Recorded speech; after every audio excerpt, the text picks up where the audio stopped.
বন্ধুরা তোমরা কেমন আছো? আশা করি ভালো আছো। আমিও ভালো আছি। এই যে এখন রান্না করব ডিমের কারি। এইভাবে রান্না করব, ডিমকে বয়েল করে হাফ করে কেটে নিয়েছি, দুভাগ করে কেটে নিয়েছি। তেল গরম হয়ে গেছে।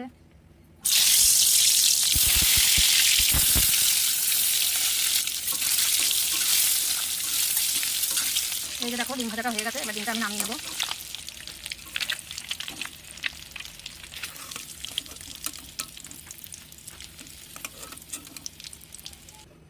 দেখো আমি ডিমটা এভাবে ভেজেছি, কিন্তু একটুখানি কুসুমও বেরিয়ে আসেন বাইরে।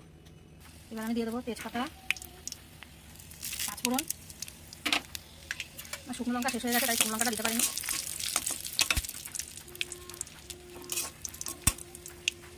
সত্যি এভাবে ডিম রান্না করলে সে ছোটোবেলার কথা মনে পড়ে।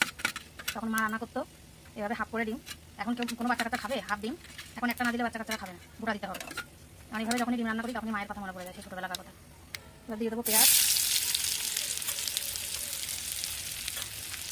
এবার দিয়ে দেবো টমেটো,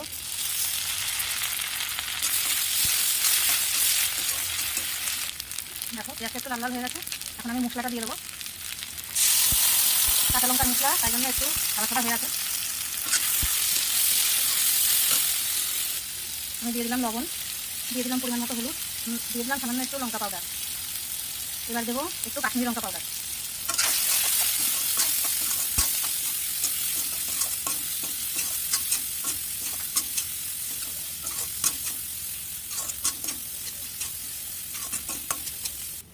দেখো এই যে আমার পটল ভাজা হয়ে গেছে। এর আগে ভিডিওতে বলেছিলাম যে রান্না করছি, সেটা দেখিয়েছিলাম, কিন্তু রান্না করার পর স্বাদ দেখাতে পারিনি, কারণ ভিডিওটা অনেক বড় হয়ে যাচ্ছিল। সেই জন্য এই ভিডিওতে আমি রান্নাটা করে দেখাচ্ছি। দেখো গ্রেভিটা লাল লাল হয়ে গেল। এবার আমি একটু জল গরম করে এর মধ্যে দিয়ে দেবো।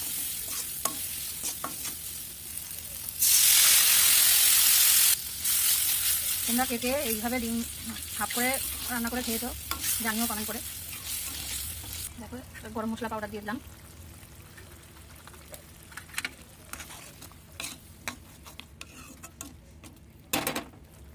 এবার ধনে পাতা কুচি দিয়ে দিলাম। এবার আমি ডিমগুলো দিয়ে দেবো।